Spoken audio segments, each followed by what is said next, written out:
You're ready to go. Outstand is your foe. Give your all or you'll fall. Now let's begin the show. Hello, hello, hello. We are coming down to the end of this thing. Welcome to week 8 of the Blue Moon Tournament. This match is going to feature Eurasia on the left side against Saito on the right. Eurasia coming in with a record of 5-2. His advancement is guaranteed. He is guaranteed to make the top 8 cut. Saito at 2-5 does not have any chance of making the top 8 cut, but this is still Mega Man Battle Network 6, and this is still there is still a game to be played. At this point, you do have to find out what it is you're playing for. You're playing for pride, you're playing for fun, you're playing for professionalism, what have you. But it's at moments like these when you realize what you're playing for, when the quote-unquote mathematics of the thing says that you quote-unquote don't have anything to gain. But we're going to see Eurasia and Saito play this game with full intent to win. So let's get into the action. We have seen a full cuss turn from Saito as he goes into Dust Cross. Eurasia did manage to get off a ground man SP, not SP, just a regular ground man, in time to knock down the first barrier and get in a couple of hits. Eurasia decided to keep the rest of his chips. Saito, on his end, most certainly choosing what chips he wants to cycle and what he wants to select. So, turn 2 starts. Eurasia hanging onto that anti-navi, hoping that his opponent will use one and he'll get to counter it.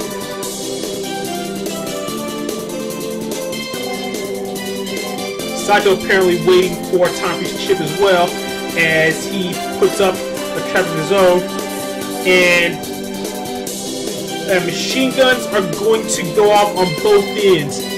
Eurasia gets interrupted because he's not wearing super armor, but Eurasia also does get the one hit to decross Saito and take him out of Dust Cross.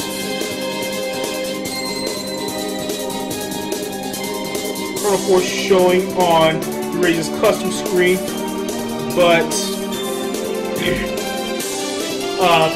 other things like the wind rack aren't there, and I believe Eurasia is area negative at this point, so I do not expect him to fire off that Chrono Force quite yet.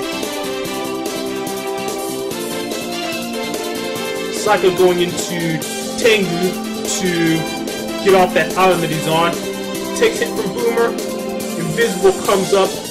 Fires off Invincible a little bit too late, and it's going to get countered by Element Man for another 200 damage.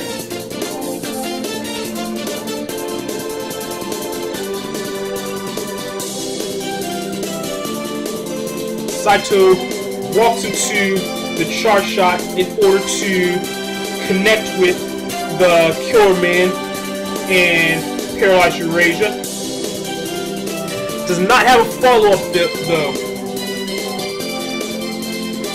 There's the Risky Honey coming up a little bit too late though, and it's going to using this to trigger Rush at the.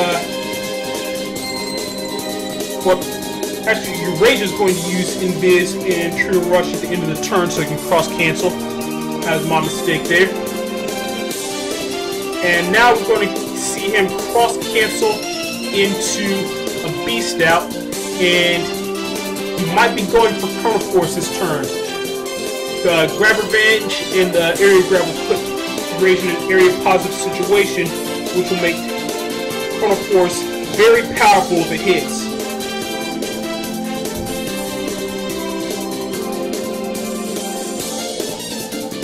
There's the Grab Revenge. That is going to go off without a hitch on Saito.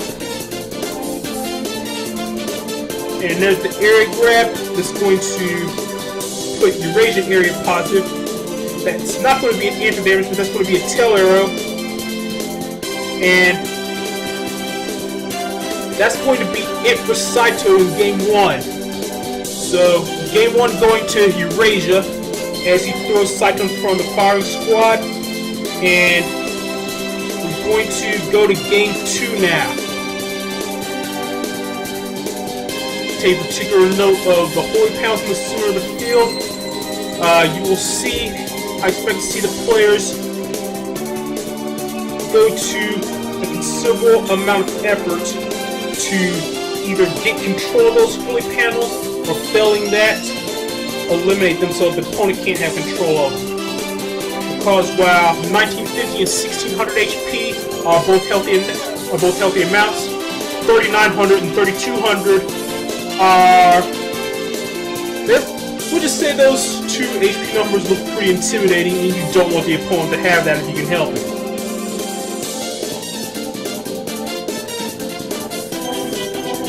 The possibility of a full cust likely on Eurasia's mind, as he's going to use a wind rack to take out the first barrier, and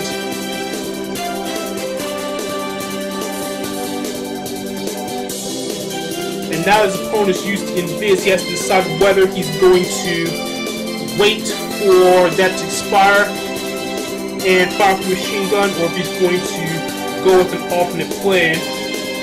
And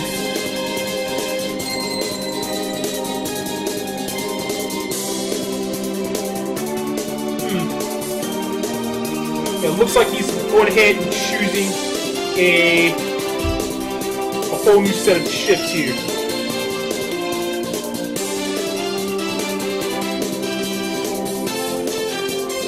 It's going to send away that. It's going to send away that machine gun and the chip he had queued up after it, and he's going to just grab some more chips. The boomer he has is going to wipe out most of the holy panels. Saito dodging the bubble star, looks like. And Eurasia blindly firing off buster shots. And there's a machine gun coming from Saito. Fortunately for Eurasia, he did not use the anti-navi earlier. There's a hit confirm on the bottom from Eurasia's boomer. And he takes a hit from Saito's as well.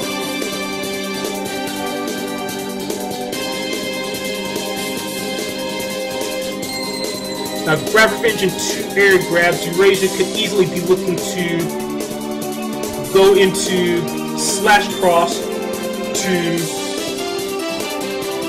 begin the slash cross beatdown, but opts instead to go with Killer Beast. It is unknown how many area grabs, if any, Eurasia is planning to convert into tail arrows and send to his opponent. But that's something that always has to be on your mind when you're playing with or against a Gregar player, and they're in Killer Cross. The option to go into Killer Beast and fire off tail arrows is always something that has to be respected. Very unfortunate invis counter for Saito, as he's going to lose that to the piercing grab revenge.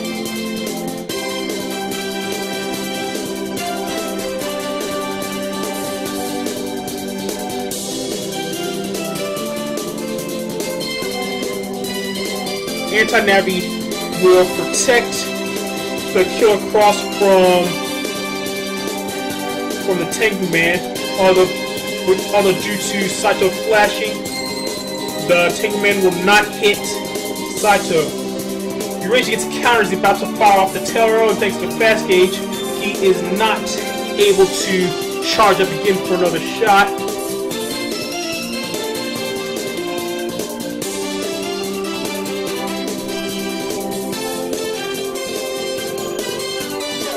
And it looks like Eurasia's planning out the best way to make sure that his Killer Man SP does indeed meet with Saito's Dust Cross and eliminate it from this game.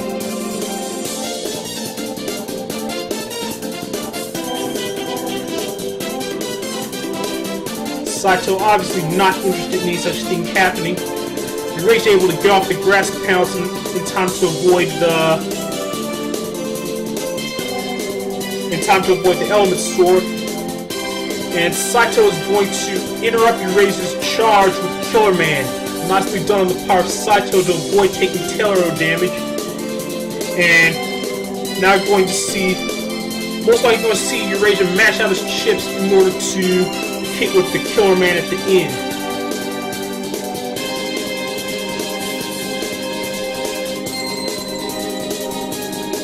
Eurasia not getting off the Killer Man SP in time, but he's found something quite a bit more tantalizing, as he has Carl Force plus 30 with the wind rack to cover life bar in full area.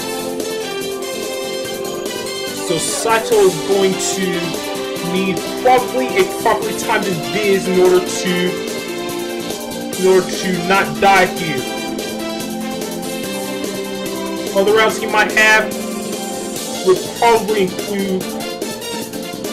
be Meteor Knuckle and to break up some panels, Geddon, which I'm not sure is in this folder, and that would be pretty much it. It's very hard for me to imagine Saito escaping this Colonel Force that Eurasia has lined up for him, but I have been surprised by these things before, so Tomahawk Cross would be good. It'll give him some leeway to use Invis at the right time, but he does not have the Invis. The Judgment, though, will not normalize this area in time to reduce the number of soldiers that he has firing at him. Saito losing a ton of his health from that Colonel Force. Thanks to him being Tomahawk Cross, he was not paralyzed, which means he didn't take buster damage on top of that. The buster damage would probably have killed him with him being paralyzed for that long.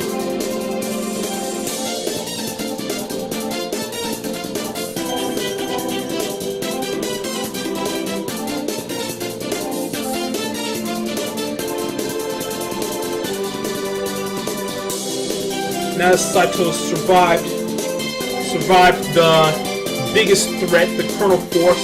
He still has to figure out how to remove 1100 plus HP from Eurasia before losing 350 plus of his own, and that's going to be a tall order, especially with Heat Cross against Tomahawk Cross on grass.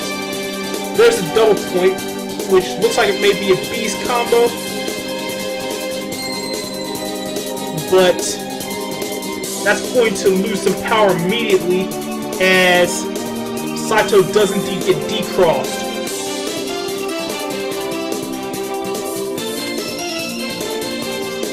Element Man SP is fired off too soon due to Saito's flashing, and there's the grab bash. It's going to normalize the area, but it's going to not be in sync with the rest of the combo.